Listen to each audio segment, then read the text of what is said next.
23. celese takviyeti imanın. Elhamdülillahi Rabbil alemin. Ve salatu ve selamu ala seyyidina seyyidil enbiya'i vel mursalin ve ala alihi ve sahbihi ecmain. Allah Teala nasip etse bir gece şu celese takviyeti iman. Her celesede bir khas gurun oluyor. Otom şu gurunu öğreten ilmin artıya, bilmin artıya, düşümün artıya, duyğun artıya, şu verilen gurundan, şu mevzudan tem peydalanıyor artık. Her gurunda bir khasiyet var. Hamana bir celese oluyor, maksud zırlardan gurun veriyorlar. Bir celese oluyor, cadudan gurun veriyorlar. Bir celese oluyor, şimiden gurun veriyorlar. Bir celese oluyor, tayhansılıktan gurun veriyorlar. Bir celese oluyor, dinin uğruna sarftan gurun veriyorlar. Başka bir celese nahudan gurun veriyorlar. Başka bir celese tefsirden gurun veriyorlar. Başka bir celese hadisten gurun veriyorlar. Başka bir celese fıkhtan gurun veriyorlar. Her celesenin öz mevzuuna göre şol celesedeki orta oklunun ilme göre sana ilim hasıl oluyor, bilim hasıl oluyor, duygu oluyor. Otom bu celesatlardan takviyeti imandan ne bir celeseleri var ki şu celesedeki bolayan gurunlardan adamın imanı kabileniyor. Çünkü imanı kabilendiriyen gurunlar var. Xamir siri gurunlar var, şonda khasiyet şol imanı kabilendiriyor. Kıyamata, o dünya, Allah Teala'nın ödüne, cennete, cehenneme. Bir geceki destanımız bir destan açık olan bir gece. Destan, Kur'an'ı destan bir. Hazreti Uzeyr Aleyhisselam'ın hakkında. Hazreti Uzeyr Aleyhisselam'ın hakkında Kur'an'la iki yerde gurun getir. Bir 30. ayet Sure-i Tevbe'de geliyor. وَقَالَتِ الْيَهُودُ عُزَيْرٌ اِبْنُ اللّٰهِ وَقَالَتِ النَّصَارَى الْمَسِيحُ ابْنُ اللّٰهِ ذَلِكَ قَوْلُهُمْ بِأَفْوَاهِهِمْ يُضَاهِئُونَ قَوْلَ الَّذ۪ينَ كَفَرُوا مِنْ قَبْلِ قَاتَلَهُمُ اللّٰهِ اَنَّا يُؤْفَكُونَ diye Allah Teala. Uzeyr Aleyhisselam hakkında Sure-i Tevbe'de 30. ayetinde şol zamanın İsrailileri, Ben İsrailileri, Yahudileri şuna وَقَالَتِ الْيَهُودُ عُزَيْرٌ اِبْنُ اللّٰهِ Yahudiler ayettiler Uzeyr Allah Teala'nın oğlu değildi diye. Halbuki Allah Teala lem yelit ve lem yulet. Allah Teala leyse lehu veled. Huday Teala'nın oğlu uşağı yok. وَقَالَتِ النَّصَارَى الْمَسِيحُ ابْنُ اللّٰهِ Mesihliler de gumrah olup, Hristiyanlar hem gumrah olup, onlar ne değildi diye? Mesih, Hazreti İsa Aleyhisselam, onlar Allah Teala'nın oğlu değildi diye. وَقَالَتِ الْيَهُودُ عُزَيْرٌ اِبْنُ اللّٰهِ وَقَالَتِ النَّصَارَى الْمَسِيحُ ابْنُ اللّٰهِ ذَٰلِكَ قَوْلُهُمْ بِأَفْوَاهِهِمْ Allah Teala diye, öyle ağzına alayan kepler diye. Alım yok, bilim yok anırda. يُضَاهِئُونَ قَوْلَ الَّذ۪ينَ كَفَرُوا مِنْ قَبْلِ Oradan avuk geçen kafirler var. Rama diye, Kereşna diye, o botperestane, Hindistan'ın iğrine düşüp şikeptire aitiyarlar diye. Avuk geçen gumrahlar var. يُضَاهِئُونَ قَوْلَ الَّذ۪ينَ كَفَرُوا مِنْ قَبْلِ قَاتَلَهُمُ اللّٰهِ Allah şunu lanet etti. اَنَّا يُؤْفَكُونَ Nereden hakikatten gaytarlayarlar diye. Niye yapacağını deyiptir da? 30. ayette Hazreti Uzeyr Aleyhisselam'dan Rabbimiz Allah Tebarek ve Teala şolun etikadını ortaya getirdi. Ama 259. ayette Sure-i Bakara'da Allah Tebarek ve Teala Hazreti Uzeyr Aleyhisselam'ın destanını getirdi. اَوْ كَالَّذ۪ي مَرَّ عَلَى قَرْيَةٍ وَهِيَ خَاوِيَةٌ عَلَى عُرُوشِهَا قَالَ أَنَّا يُحْيِي هَذِهِ اللّٰهُ بَعْدَ مَوْتِهَا فأماته الله 100 عام ثم بعثه قال كم لبثت قال لبثت يوما أو بعض يوم قال بل لبثت 100 عام فانظر إلى طعامك وشرابك لم يتسنى وانظر إلى حمارك ولنجعلك آية للناس وانظر إلى العظام كيف ننشزها Thumma naksuha lahma diye. Gödünün önüne eşeğin diye etiptirler. Felemma tebeyyene lehu qal a'lemu ennallaha ala kulli şeyin kadir dedi. Gödünün önüne eşeğinin dağın diresini koyup etiptirler diye. Hazreti Uzayr aleyhisselam şol Yahudilerden ol. Şu zamanla yaşayan adam. Ona berdeki kitaplarda Ermiya diyerler. Ermiya-i Nebi. Şu an Tevrat'ı gar okuyup görün. Tevrat bolsun Musa Aleyhisselam'ı inen bolsun. Yahudiler hemen şu an kudiba ettiği şu an Tevrat'ı ne kadar değiştiriptirler. Onun şu Tevrat'ın kaptanı ne kadar rahatla var. Zebur'da şu an koyupturlar. Evveli padişahın, doğum padişahın. Semûl-i Envel, Semûl-i Dovvum. Şun birine Ermiya-i Nebi.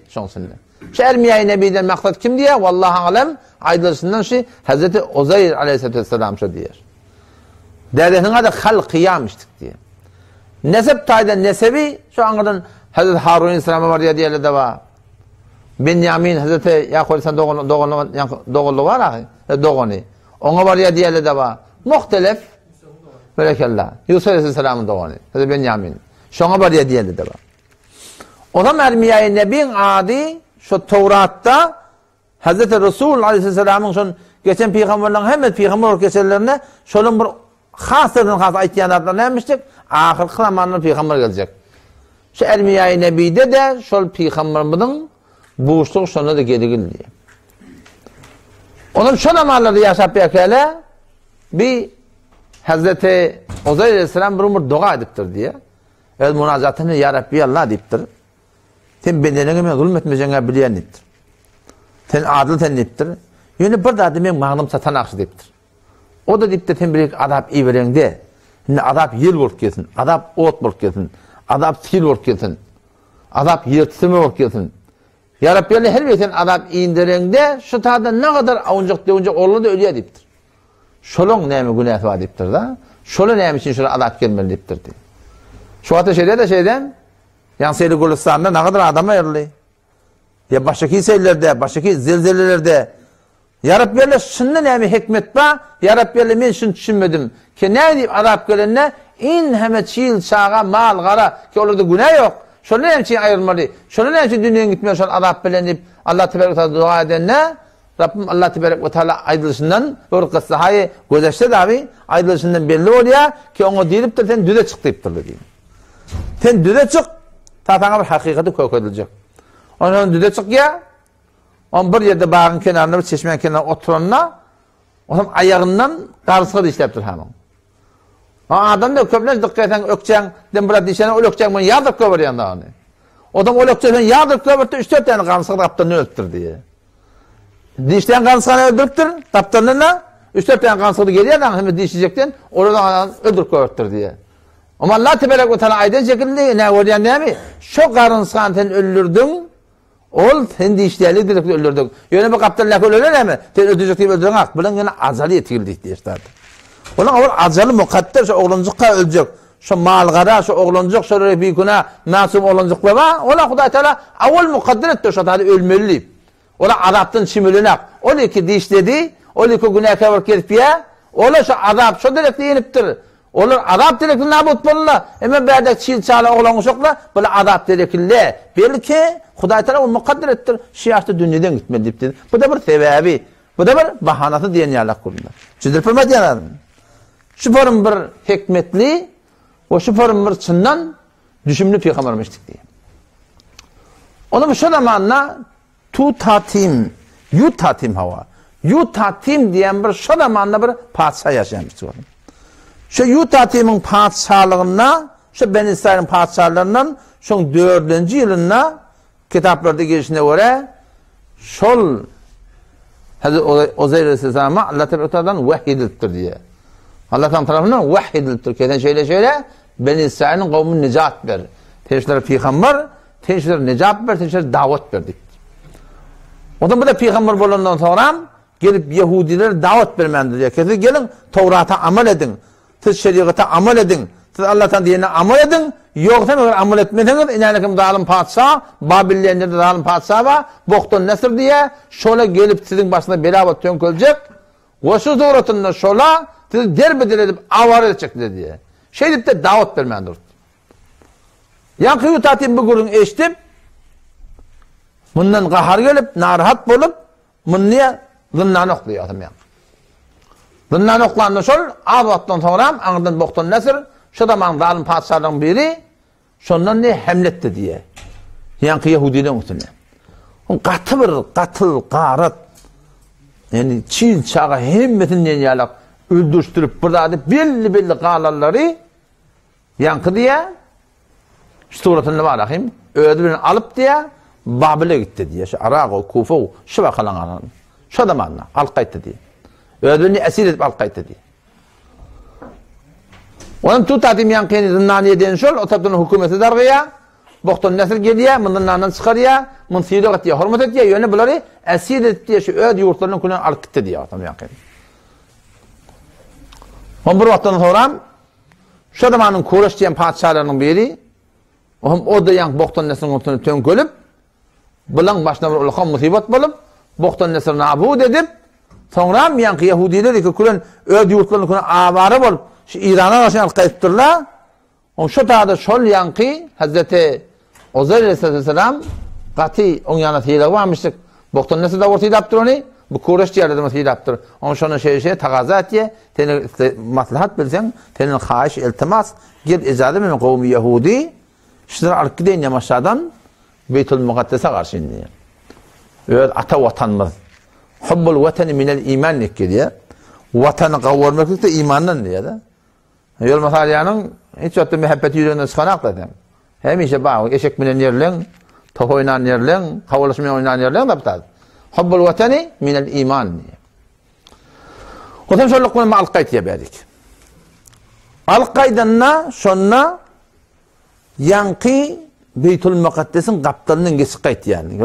Beytül Muqaddes'e Yahudi cahilesi yerler, adet yerler dargaptır kullen. Bokton Nesir zulüm marnettir. Her Cengiz Han'ın İran'da, Irak'ta, kul cihan-ı İslam'da şoň eden zulümlerini kitapta yazak qolarlarla dağıttır deşine näme yazmaly etdirler. Bu Cengiz Han'ın eden zulümünün qıbalına näme yazmaly etdirler. Mana şu Bagdad'ın ödünde 25 bin nefer bolsa, birçi onun içinde 18 bin nefer öldürtdirler diye. 25 bin neferden 18 bin nefer birçi onu öldürtdirler diye. Onun şu zalim padişah Cengiz Han'ın şun eden zulmünü, cinayetini, katlını, qadını ne yapılmalı? Yazıp olacak yani. Soğuktan, koştan, soğuktan, bordan diptirdi. Öldürdüler, yaktılar, ektiler diptirdi. Başına dip olacak diptirdi. Evinden öldürttürler. Ne ve tapta yakıptırlar? Qalan qasan böyle akıptırlar. Şu bir ulukan zalimin vermiş şu yani. Hemen şu Cengiz Han, ha şu Cengiz Han. Cengiz Han'ın kabrının nedeni böyle diye şu. Padişahmıştık bir vakti. Süleyman'dan artık bolsa şevketin, lerdane getirse günah haybatın, göğsün üstü orsan, gördür üstümün, Hazar'ın cellatı kakansa olmaz diye. Hazar gelenden sonra, ona neyme fark ettiyen, Süleyman peygamber bol, sen Malahim, İskender Dulkarnayn bol, sen Nemrud'e kafir bol, her kim bol. Hazar gelenden sonra, hiçbir zat onun evine geçipecek değil. Ondan şondan yani Hazreti Ozeyr Aleyhisselam şonna evlüp gelirlerine şol 30 yaşındamıştık diye. 30 yaşında. Bunun başka bir doğan olmalı Aziz'i. Aziz'i bir doğanma Ozeyr'de öldü. İkide de desin bir gevrede dünya getirdiler, bir günde dünya getirdiler. Şimdi iki taymıştık da bir eneden dünya getirdiler. Aziz bilen Ozeyr. O zaman yankı Hazreti Ozeyr Aleyhisselam şu 30 yaşındaka şuradan geçip barıyaka şu Beytül Muqaddes'i görüp şun yıkan, yımran, vüz, vıyran, mızlım, mıcır şehir dargatıptırlar. Her koştan, soğuktan, bordan yerleri öldürüptürler, yakıptırlar, ekidiptürler. Mızlım, mıcır tamam adamın dünkleri, zatları her yerde üstüne vüz, vıyran ne adamın dünkleri. O zaman şonları görüp Allah Teala seni ne yapalım diyelecek karşı şehir deyiptir. Şehir dargap eti. Adamı da ürpeti. Canavarların tünkleri, adamın tünkleri. Doğulu falan çemun kelle. Falan çemun cetet. Vıt vıda mıllı mızır. Fakat dursa adamın tünkü diye. Şehir desen yanıptır. Dargaptır. Diva koymaptırlar. Şu şehri ne yaparım Huday Teala diyelecek karib şonna yüreğine sonra kılıptır diye. Bir dakika iman bulmasın. Oradaki peygambera ne yaparımlığından sonra kılıptır diye de.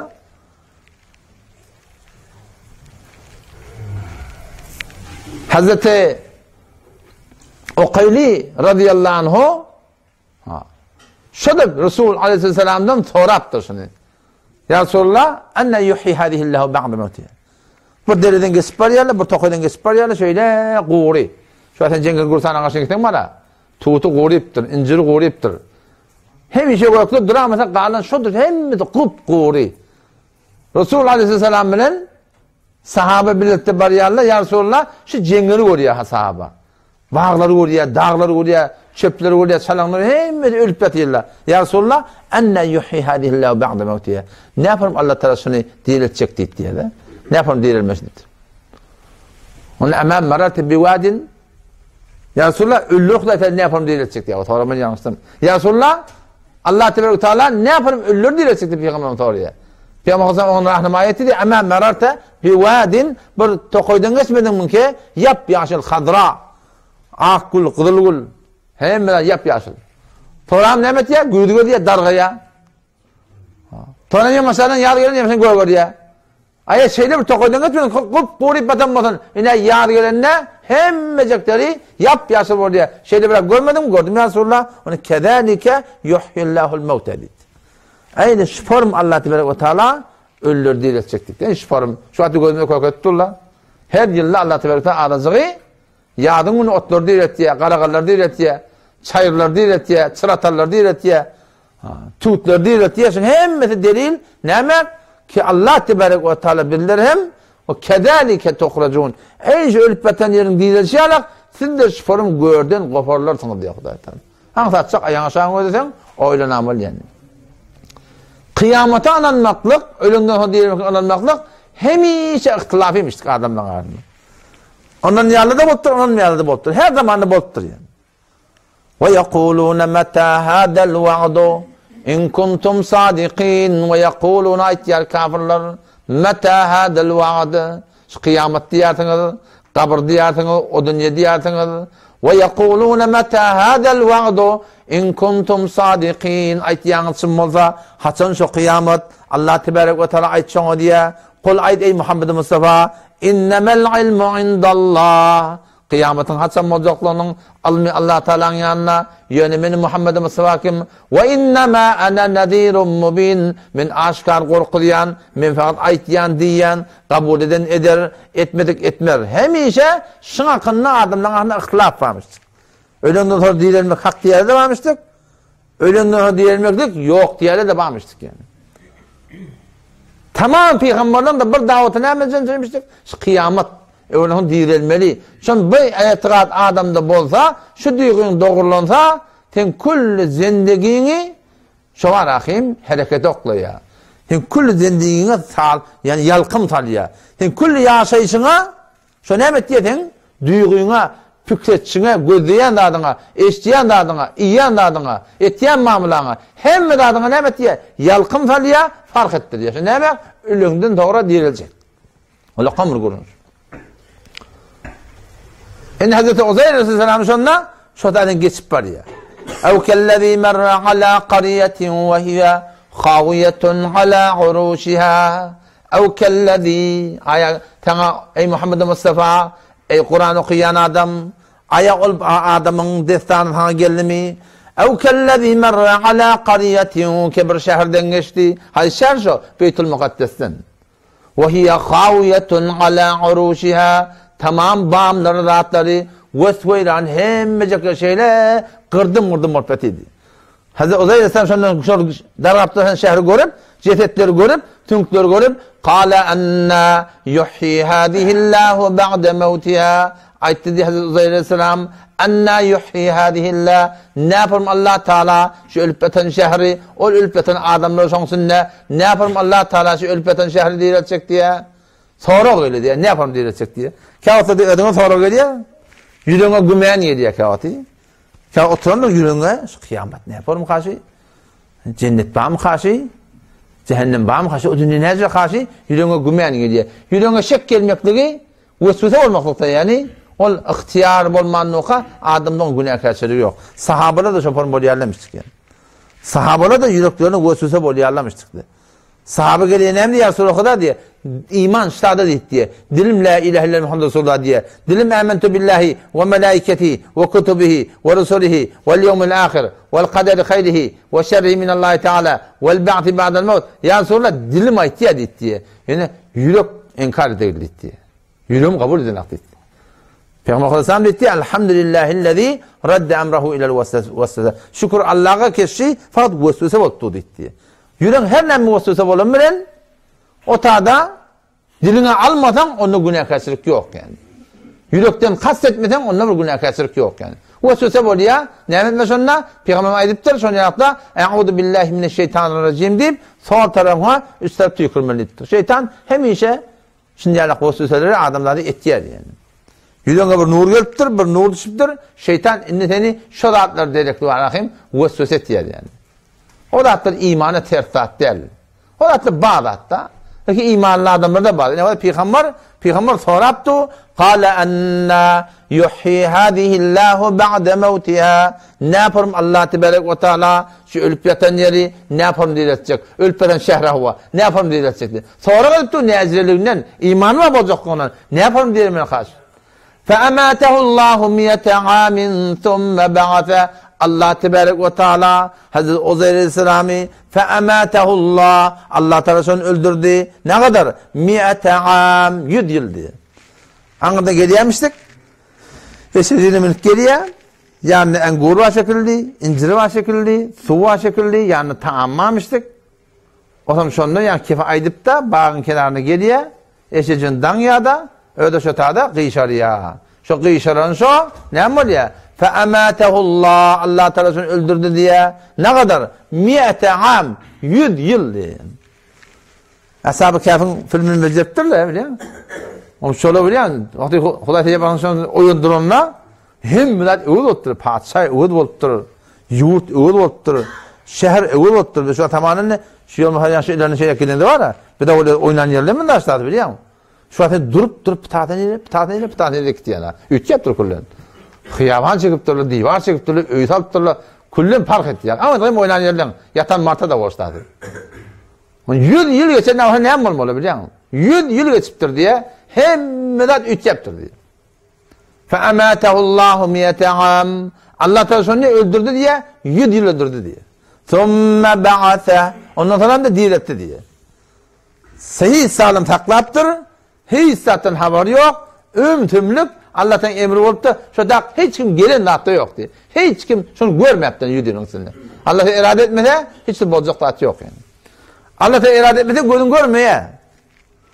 Resulullah sallallahu aleyhi ve sellemi vakti ki hicret etmeli oluyor. Peygamber Aleyhisselam Mekke'den Medine Hazreti Ali radıyallahu anh'ını öde yerine koydu diye. O ayette diye amanatlar vardı diye. Şu amanatları verirsin diye. Yani bir boşluk Hazreti Ali kimse bozacak değil. O taraftan kafirler Ebu Cehil, Utbe, Şeybe burada da Peygamber öldürmeyen idinler. Ne deydi? Onu behterin yol şey her tayfadan bir nefer iki nefer gelsin orta falanca tayfa ol Peygamber'i öldürüyordu. Ben Peygamber deyip durun ya. Öyle ki Peygamber diyeyim yani ki falanca nefer öldürüyordu. Kan hemenin boynuna düşer. Beni Haşim olakan boza olsun. Kuşu tayfa boza olsun. Hemesine kuş başarmar deyip dururlar. O zaman sonundan giyece gelip kimin alıyarlar? Hem şiirti namazı yani aldamı çıktı. Çıktı mı çıktı sonra vurup almalılar şu dağda. Ama Allah Teala iradesi ne yapıyor biliyor musun? Orası oturan yerinden yatık kaldı diye. Yatık kaldı diye. O Peygamber'den andan çıkıp da var rahim. Şoduna bu çıkayt eder onun içinde. Allah te irade etse hem milasyon önüne. Resulullah Aleyhisselam bir taraf bir sefere gaydarlarına otam giyeceğine bir yerde oturak etiyerle erti namada korku var. Turup olur mu ka bolmur mu ka? Erti namada korku var. Hazreti Belal radıyallahu anh deyiptir, sen nigabandır deyiptir. Bu da şu var poşçu yapılan şeyler, düğe yapılanıp şöyle Hasan dangatar kadip koyda oturan ha. Ku gidiptir diye adam. Gün koyan açıkanda Allahu Ekber deyiptir diye. Hem sahabeler yatı. Peygamber yatkattır. Hazreti Belal yatkattır. Allahu Ekber deyiptir diye. Yani ne mol ya Belal diye. Ya Resulullah yatkalım. Şu zat ikisini yatırdı, beni yatırdı diye. Şu an seni hiç adam bilene Hasan yatkalı Allah'ını. Hiç de bilmeyen ha. Hasan yatkalını bilmeyen. Hasan uyanıyan, kağıtla var ya yatağında var ha, kule zaman mekanı yatan çıkarıyan. Hatta Gıyrulu'da yatağında var ahi, turuyan, ya Allah ben nerede deyip durdun, gördün açıyan şeyle, onu teyade anlayan ki falan yerde. Zaman mekanı tutuyan, Hasan karşı, dağdan mı ka, ölü namaz mı ka. Adamlar yatıyor. Adamlar yatağında, Allah'ta canını alıyor. Yattın yani canın çıktı yani. 41. ayet Sure-i Zümer var doki. Allahu yeteveffel enfusa hine mevtiha. Allah Teala canlar alıyor. Hasan hine mevtiha ölecek vaktinde. Velleti lem temut fi menamiha. Ölmediğin adam Allah Teala canlar alıyor. Fi menamiha uğsunda diye. Fe ematehu uğsunda diye. Allahu yeteveffel enfusa hine mevtiha velleti lem temut fi menamiha. Nuqlabetin canın çıktın diye. Vaktin dolanmadan hemen. Enemet melek feyumsikullahu qada aleyhel mevt. Feyumsikulleti qada aleyhel mevt. Öyle ki vakti doluptur. Onun külündür. Canın haklayarlar diye. İyi vermeyerler. Yatık kaldır, ölük kaldır. Ve yursilul ukhra ila acelin musamma. Vakti olmadık kadar yamaçlarını iyi verirler. Her gün ölüp tut diye ölüp tut yani. Her gün ne başı? Her gün iki taraf oluyor. Adamın üst taraf oluyor. Bir taraf yüreği oluyor yani.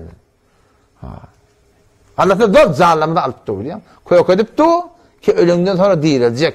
En şu ölüp yatağında ne yapalım canı çık ya? En sonunda ölümden sonra canı çıkacak. Yani feyumsiku takacaklar başka bir elime çıkacak sonra.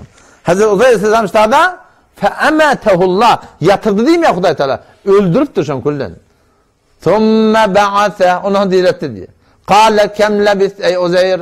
Ne çekiyim ennun? Kale lebiste yevmen ev ba'de yevm. Bir gün ya bir gün mıqdarı dit. Şeyler taşların koydu diye. Şu tarih gelen vaktları kuşuğrak bir bakmıştık. Günde bir dakika çeviri. Ay bir gün ay bir mıqdar. Doğru cevap vermedi diye. Allah Teala ne diyor? Kale bel lebiste miyete am. Teccüd yılıştadı güymenuli. Fendur ila himarika. Ve linec'aleke ayeten linnas. Vendur ila ta'amika ve şarabika. Lem yetesenne ey Uzayr. Ta'amını da dit diye. Ütgemeptir diye. Önküsü yazacak oldu diye ta'am. 100 yılın içinde hiç bir ütgeçlik gelmeptir diye. Vendur ila himarika. Eşen o da dittir. Eşen şeyler gözlerine kulun çelim çarpıtıydı. Eşek kelleti böyle, kafırga böyle, ayak böyle hem de çelim çarpıyordu. Vendur ila himarika ve linec'aleke ayeten linnas. Vendur keyfe nunşizuha. Ve de Huday Teala ne yapalım dilet etti. Thumme neksuha lahma diye. Keyfe nunşizuha. Ne yapalım şu hareket oklap. Thumme neksuha lahma sonra et yediriyor. Hazreti Uzayr Aleyhisselam gözünün önüne eşek tünkler şeyle üç başladı diye adam. Tünkte bir çatır başladı diye. Kelle ağırdan geldi diye. Toynuk beyle geldi diye. Olayak beyle geldi. Olayak beyle geldi. Kafırgalı beyle geldi. Hem de kafırgalı dönme doğrulanıp thumme neksuha lahma. Allah dediğini et yedirdi diye. Şu gözünün önüne turup hangırmağını durup dur diye. Vakti ki şu sahneyi görenine kâle a'lemû ennallaha ala kulli şeyin kadir dedi. Men biliyorum ki Allah Teala her burada da kadırlığını etti. O gözünün önüne koyup duruyor. Şu bizim gözünün önüne koyup duruyor da. Onu yana koyup etmeden yani fikretmeyene adam böyle ki. Fikretmeyene adam böyle. Ve lekad halaknal insana min sulaletin min ma'in mahin min tin. Allah Teala insanı palçın çekildiği kolasını yarattık diye. Bir de o palçıklamıştık. Şu palçıktan itamıl iyen çıkıyan atlar iyiptirler. Thumme cealnahu nutfe. Şu iyen atlarımızdan bir damca tuğ doğrulamıştır. Fecealnahu fi qararin mekin. Qaim qaraga kenen görüp olsun, şonda jayladık diye. Sonra halaqna nutfete alaqa. Buradan da ne oldu diye, qaragan oldu diye. Fa halaqna alaqata mudga. O bir qaragan ne oldu diye, bir et oldu diye. Fa halaqna alaqata mudga. Ondan sonra fa kasawna al'izam. Sonra ne ettik diye, sünk ettik diye. Sonra sünk de ne diye, et yedirdik diye. Sonra inşa'nahu halqan akhar. Ondan sonra Allah Teala sonra ne diye, zan verdik diye. Enelen gevrehne suat in hemen Huday Teala doğrulaptı yani. Kıyamata iman, ölümden dirilmekteki iman, şecre Huday Teala'nın antadık koyuptur. Yani Allah Teala'dan dua etmedi ya Allah, men imanım kabilendir, beni diyanet yolla, sabit kadem takla deyip biliyor. Sabit kadem takla deyip. O zaman şunu Hazreti Uzayr Aleyhisselam yani gördü diye, şu form 50 neyme, dir 50, da söylüyorum o da kulü hemmenet üt yaptır diye de. Ama bariya şehre karşın geliyor, kulü hemmenet üt görüyor. Padşah üt görüyor, mevdunet üt görüyor. Yüdülen evmasında üt görüyor da. Hıyabanlar da hemmenet üt görüyor. Gel, sorap, Uzayr'ın oynuyor da, Uzayr'ın oynuyor da, taptı doğrudan ya taptı diye adam. Taptı diye. Uzayr kim oluyor diyelim bana. Uzayr'ın yahtı sıktır kullan. Onu bir şeyge taptı diyen. O zaman öyle dünyadan gitmeyeke bir tane yımlık kalacak olan öylerine hıtmetçisi varmıştık diye. Ay tariben 7-10 yaşında yakıydı olan hıtmetçisi var şekilde. O hem sonundan geldi diye kafin ağında bir ya şöyle taç denanı gözde kör otu diye. Onu Uzayr'ın iştahını etti. Ama yak denanı atın Uzayr ne biliyen deyip de ağlaman durdu diye. Uzayr hemen yattan çıkardı etti. Uzayr'ın hatsankı gidenini etti. Uzayr ne biliyen sen deyiptir. O da ben Uzayr da deyiptir. O hem yak denanı bir form olup sen nece Uzayr sen deyiptir. Onu Allah'tan ben 100 yıl öldürt deyiptir. Ben yamaşan diyelim deyiptir. Onu Uzayr'i ki men tanıyan diyen keleyi. Uzayr'i ki men tanıyan diye o Uzayr ne mi doğatı Allah kabul et dedi. Doğatı Allah'tan ben gözüm şefa versin dedi. Elin kadar ya Rabbi Allah dedi. Şun gözüm şefa verdi dedi. Allah'tan gözüm şefa verdi. Göz açılı orada doğuşun öyle değil. He ki Uzayr. Ne hocam 30 yaşında dünyaya gittir ha. Şu 30 yaşında ne kılık ha. Ulolmaptır diye. O tarafta ne mi doğanma dedik? Aziz dedik ha. O aziz diyen doğanı şunu ne yaşaptır biliyor musun? 130 yaşaptır diye. İkide 30 yaşmış, ikide doğulu da hala. İkide bilece dünyaya gelen, ikide doğan Aziz var, Uzayr var. Uzayr peygamber var oğlu, Aziz de yaşak gelip ya. Uzayr Aleyhisselam 30 yaşında şu bunu ölüptür. 100 yıl sonra bunun 130 yaşında. O ne yaşında var ya? O da şöyle var, şey değil mi? 130 var ya da şey değil mi? Bu 30 yaşında. Bu 30 yaşında, o 130 yaşında diyor. O zaman bu dinanı kıyık çıkıp şundan hoş olup, tamam doğan kardeşini uyuşur diye. Uzayr deyiptir, Uzayr deyip, kullan öl eşit diye. Ama anından geldi diye da, oğlan uşaklar takkallı, doğanması var, hepsinden 130 yaş, oğul olsa böyle, kıydı olsa böyle, o ham bula ananan aklı, ananan yarak diye, sen şu Uzayr, men şu Uzayr deyipti. Ham oğlanların verdi diye, men dedemin ketfinler alamet var deyipti. Men şunu görecek deyiptir. Ama ayrıt diye köketleri diye, o da olsa alamet var. O bir oğlu deyipti, men beter etmeyinden tapmasından ölecek ya deyipti. Men dedim Uzayr Tevrat'ı yattı millet. Şu zamanında boktuğun nasıl şu zalim padişahlar kulun Tevrat'ı nabud ettiler diye de. Tevrat kulun arada kalmaptır yani. Onun şundan Uzayr ki bir tanıyat Tevrat'ı yattı mı dedi. Tevrat yattı mı diye neyse baştan okumandır diyor. Tevrat'ın hemmetini yamaçlardan Hazreti Uzayr Aleyhisselam'ın aydınından yazılı diyor. O şollukla yaşayıp da 20 yıl sonra da bu doğan 50 yaşında oluyor, o doğan yaşa oluyor. 150 yaşayıp şolluk bilen ne dünyadan qaytdı. İkide bir günde dünyaya qaytdı, ikide bir günde dünyadan qaydan şekilli vallahi alem. Onun için Kur'an Allah Teala şiddetler getiriptir. Şurada ken nasihatlar var. Ken dersler var.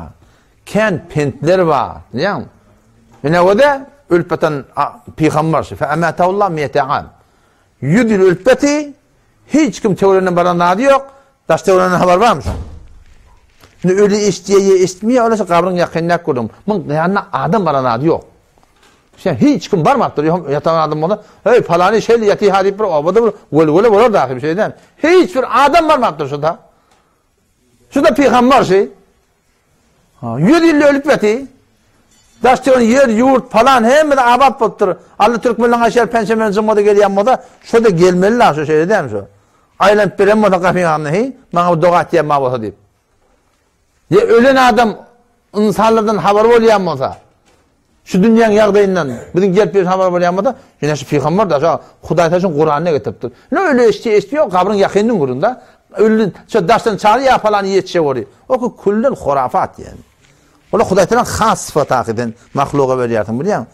Öyle eşmeyen dava kabrın yakınına bir de eştiğe diye Huday irade etti. Bir de onun inkarımı yok. Ama şiddetten şuna delil kişi ölüleri kişi ürkülüptürler. Şu dünyadan şunun belkol haberi yok. Yurttan haberi yok. Daştığının haberi yok. Pensimizin modu gelmeyerliğine. Şuna ben söyleyeyim. Adamların habersizliğine ola kamır delil yani. Ola kamır delil yani. O da şu deydi Müslüman da oğlum. Kur'an'ı inşallah biz okuyayım. Olan Allah Teala'nın pak kelamı bir de ola kamır delil şu bileyim. Ta kıyamet silim ütüyetip olacak ya Kur'an'ı. Evet Kur'an kimi öğretilmeli? Kur'an'ı 1400 ilmine olmak istiyor da 1400 olmak istiyor. Kur'an'ı şuna öğretilmeli. Dini şuna öğretilmeli. İslam'ı şuna öğretilmeli. Kur'an'ı şuna öğretilmeli. Kıyamete iman getirmeklik, yakin etmeklik kıyametten daha gurur oturmalı. En çok balık öde. Balık tuğusu ne geçti ya? Balık tuğdan haber de yok. Ama haçan balık tuğdan haber var ya? Balık tuğun daşına çıktı. Yöküp, hopukup, başakay, beylek, şeylek. Tuğdan haber yok yoksa. Tuğun kadrını bilene. Biz de şiforum şu hukum. Biz de Huday Teala'nın kadrını bilmeyet. Çünkü Huday'dan kendi gurrun yok. O dünyadan kendi gurrun yok. Bir lehze şu tuğdan balığın kebir çekken çıkanına gurrun şiyalak Allah Teala'da bir de bir lehze bildiğin malakayım evet fadlına ayırdın. Peşoğun ben desin o zaman. Yer çıkayan yerde bağlasın. Dilin aşağına çeşmenini koğurtsun. Kılfın etek kalıyor koyan kalıyor. Etek kasanı koyan kalmasın. Kalbin de tanışık koyversin. O da ne mi başa kaydık? Şu bağlın vurunuşayarak bir de vurunacak yani. Onunla güçlüyek vurunacak yani. Allah Tebarek ve Teala bir de şüpherim bir yakin zat. Şüpherim bizim halimizden haberi var. Şüpherim bizim Huday Teala bir de doğal ettiyen iradamına iradetini koşuptu. Tutacak diyden şey irade etmese olmuyor. Alacak diyden şey irade etmese olmuyor. Kalacak diyden şey irade etmese olmuyor. Her burada bir de uca irade ettiyen Allah Teala bizim iradamına iradetini koşuyor. Allah Teala şüpherim insana yakin bir zat yani. Şüpherim bir yakin zat. Leyse kemitlihi şey hisse şunyalık değil. Ama ol ve huve semi'ul basir şenav ve bina görüp dursun. Görüp dur hem zaten haberli. Onun şu daydan Allah Teala'dan ken gurun etmeli. Dinden ken gurun etmeli. Onun burada bir Şiraz'da bir sefere gittik tarihi şu Seyli Gürcistan'dan hani uçarak. Onun şöyle Şiraz'ın parkta okuyup doğan namalıkın parkta onun şöyle bir dehriden biri şu Huday yok deyip verilen biri onun şöyle kaptırlak tutup namaz kim okuyan? Ben Huday okuyan dedim. Huday'ı ki sen görmedin ne yaparsan Huday'la onunla dedi. Ben sen kendi aktırı görüyorsun ki onunla sen dedim. Ne yaparım dedi? Ben havanı görüyorum sen dedim. Ne var da görüyorsun? Esas et ya. Hesselamı sen esas et ya. Şey değil mi? Tavuğu sen görüyorsun mu? Ama etin kepliği ya tavuk kadı. Pencereni yapsana diye. O da böyle yaptı. Böyle mi yaptı? Görüyorsun. Gözlerine bile görüyorsun tavuğu. Pencereni yapsana dondurdun da diye. Peşin yanına atayım o kıdı ya. Öyle bir şey ettin de diye. Kızın görüyorsun mu? Yok. Yel görüyorsun mu? Yok.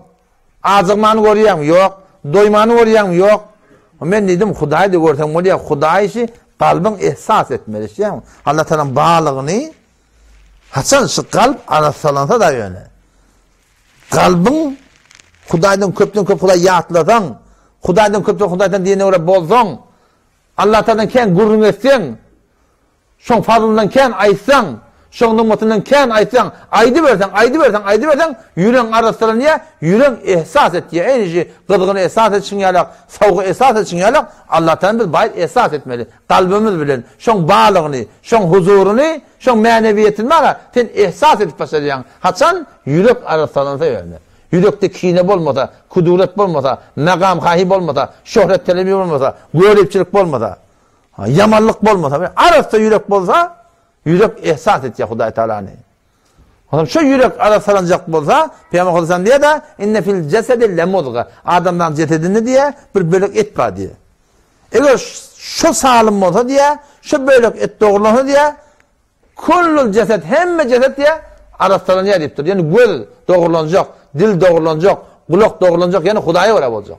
Ve in fesedet, fesedil cesedi kulluhu. Eğer şu bölük et fesat olsa ne oluyor? Şu kullu ceset fasıt oluyor. Göz biydiren yerine, kulak biydiren yerine, ayak biydiren yerine, kullu zendeki günah yerine. Ya Resulullah haydi diyenine, ala ve hiyel kalp, yürek şu deyip. Yürek arasalanmalı. Yürek arasalanacak olsa, yürek arası adamlara oturmalı. Arası gurunlardan eşitmeli. Arası gurunları kulak atmalı. Arası meclisinde oturmalı. Kav adamla bilen gelmeli. Kav boydaşına oturmadan anına, kav derdi bolmalı. Taşın bereketine, ne mesin biliyor musun? Adam becerilir. Ne var? Kitapta ne ama? Kitapta ne şu? Nukuş diye de şuna. Sen nukuş var ya, Kur'an'da da nakş var biliyor musun? Tesir nukuş ber nüfus var da. Nakş adamı eser koyuyor. Sen şu bir roman okuydun. Yani şu roman hiyalatına öyle sana tesir koyuyor. Şu bir malakim Jolver'in derslerini okuydun. Doğrudan nedir? 80 okuydun. Sinuhan kitabını okuydun. Hacı Taşlar'ı okuydun. Şuna Cengiz Han'ın kitabını okuydun. Şuna mendeş muhtelif adamın kitabı, her kitaptan olan tesiri koyuyor. Tesiri nukuş ber nüfus var. Ama tesiri nüfus ber nüfus da var yani. Adam adama tesir koyuyor. Tesiri nüfus ber nüfus. Peygamberlerin terbiyetine ne ama? Hemşire ki Peygamber Allah tarafından nakş getiriptirler. Kitap getiriptirler. Kitap adı koyuptirler. Peygamber tesiri nüfus ber nüfus. Öyle kamil adam olandan yan nekler kamil etiptirtir şu. Ustadın ne mi o da? Sen de şagirdin şu. Doğasın ne mi o da? Sen de şu. Tesiri nüfus ber nüfus var. Sen kavadan bilen giden, sen de arasalanıyan. Düdürladan bilen sen düdürlayan. Telefon adam, sen de bozulayan da. Peygamber Aleyhisselam diye el meru ala dini halilihi diptir. Adam zat doğasının dinine öyle detti. Sen doğasının yanına varyan, sen ya müteessir olarsın, ya müessir olarsın doğasından. Ya sen şunu müteessir edersin, sen şunu imanın ağasını getirdin, yoğunda ne mi? Sen müessir olup, dinin on malakım, alıp varyan sürgününe geliyor. Birden bir boluyor. Şuradan kavu doğasa katı fikir etmeli. Düzelecek bosak da ben. Şurada ne kadar günahlı var, terk edilmeyen geçmiyor. Terk edesin geliyor. Namazına kaim dursun geliyor. 5 namazdan kalmadın geliyor. Çeşim çırağını keşi unkun camada ne kadar rahat bol oluyor. Bu kuşuyla mutlu bilen. Etmedin geliyor. Zor günah karşıya çekiyor seni. Şuradan onu duracak olan ne yapmalı? İmanın doğrulamalı. İman ne bilen doğrulanıyor? Hemneşini bilen. Şu oturmalı Allah Teala'dan gurrun. Peygamberlerden gurrun. Peygamberlerden gurrun. Sahabelerden gurrun. Şu dağıtla imanın doğrulayan. O da şu tane inşallah Teala hem de şu celesele var ha. Bütün ehlen cehannede bolttu. Bize ümmeti Muhammed sallallahu aleyhi ve sellem ümmet bulup bir vazifemiz var. Kullu dünyanın kıbalına biz kullu insaniyete rahnama olmalıdır. Müslüman ümmet kullu insaniyete bir rahnama olmalı. Şehir verecek olsa bizden öğrenmez ola. Şehrdari edecek olsa bizden öğrenmez. Müslümanlardan öğrenmez ola. Kanunlarda bizden öğren yazmaz ola. Kullu dünya Müslümanla olgu olmalı. Burada olgunmuştuk ki. Burada olgunmuştuklar. Ama şunun konuşarak ne mi? Elden gidiptir. Ama şadan şu giden dağıt, inşallah öğürüp çağına gelecek olsa ne yapmalı? Bir öğürmeye oluyor, Huday'ın dinine karşı. O zaman şöyle yalan hareketleri ki şunun kuba, Müslümanlar şu hareketten kafir mi yaptılar ki? Doğru içine gomrah eder kendileri. Ama hak da ba, ne kadar kafir Müslüman etiket verir şu an. Ne kadar kafirleri Müslüman etiket verir. O zaman inşallah himmet edelim. Allah'tan tevfik dileyin. Celesatı, seruza olsun. Ya başka suretine var celesat tefsir. Her yerde ehli hakkın olsa, her yerde var yakın doğru Kur'an'a oraya, sünnete oraya, mezhebe Hanefi'ye oraya gelip bir adamın her yerde buradan koşulun. Kömekçi olun. Arkalaşın. Her dağdaki elinden geliyor. Şunun bereketinden inşallah hem dünyası hem ahiretimiz abat bulur. Vesselamu aleyküm. Hediyeyle sonra getirelim.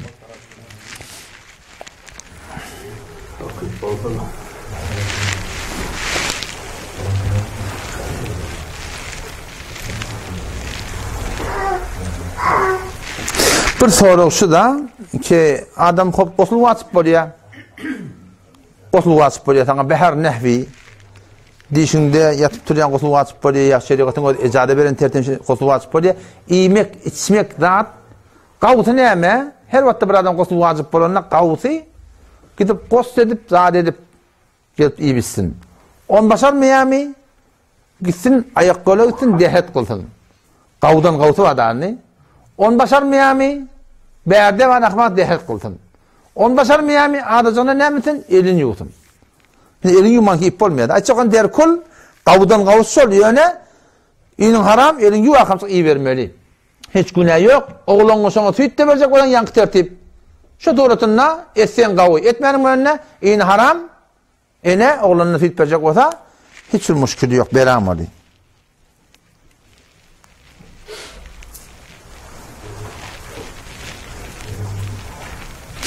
Kur'an okuymaklık bu şeyden qeşert betiqan. Hamın bir iradı yok. Yatan yerine Kur'an okuyarında. Resulullah Aleyhisselam'ın ödünden sabit Hazreti Ayşe radıyallahu anh şeyle ayağını yaplanıp yatan yerine Kur'an okuyuptur diye. Qavtu turuptu var ahim.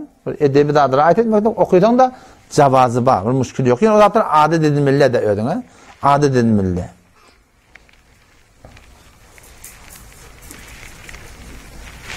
Oğlum, üçüncü soru Yezid'in hakkında soraptırlar. Yezid Müslüman mı ya kafir mi deyip. Bu da Yezid'in hakkında ehl-i sünnette akide fasık diye.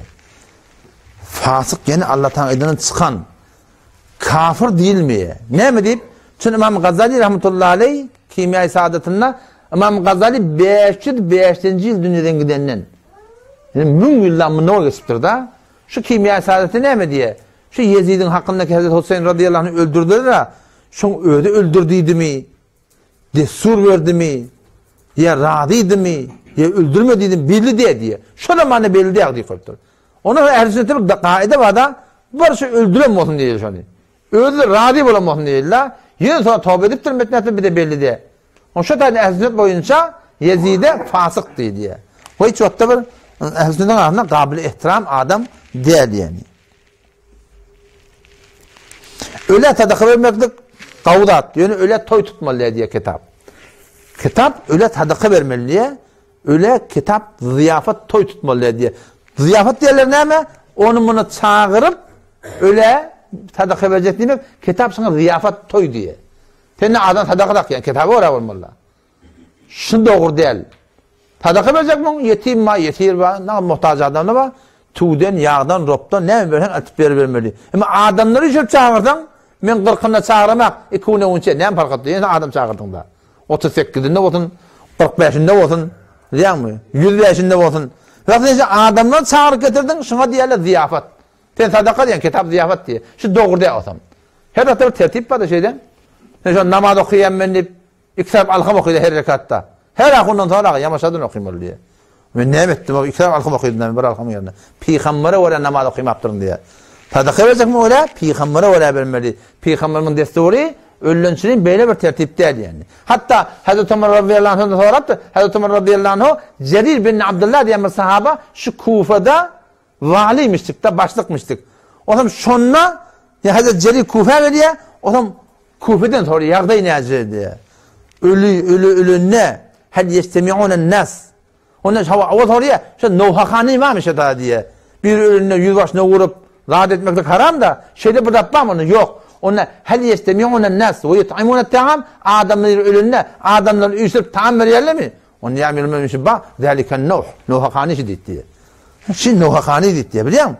Şu zamandan şu tertip doğru dedi kalıptır.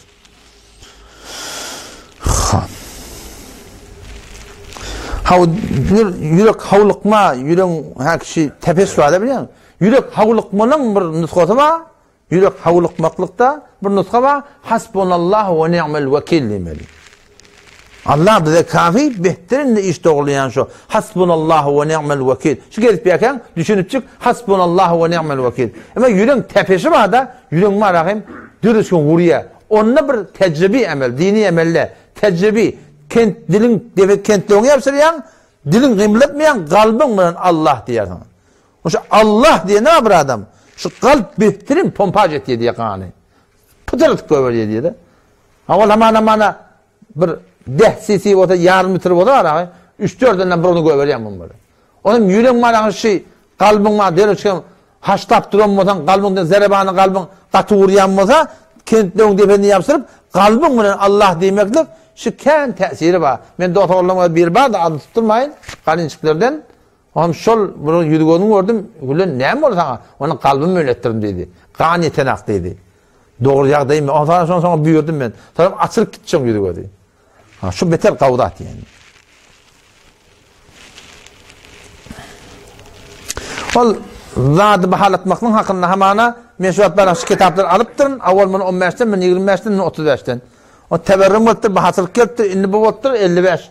Bu oldu 75 ve 90 oldu. Ne etmeli? Ön kıymetten vermem yok. Şu kıymeti ruzdan vermeli. Tuvalıp durun 1 ton, hamana neyse 30 bin tümenden. Kilonu. Ne neyse olur mu? 45 tane olur mu? Tüm kilo neyse şu var.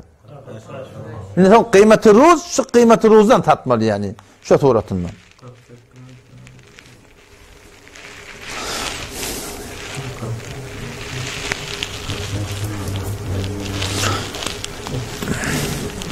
İkisi bir qağıya Halilcan. İkisi qağın. Allah taqabbal etsin. Vesselamu aleykum ve rahmetullahi ve berekatuhu. Allahu Rabbi vel İslamu dini ve Muhammeden Resulullah ve yaqini adnu ileyhi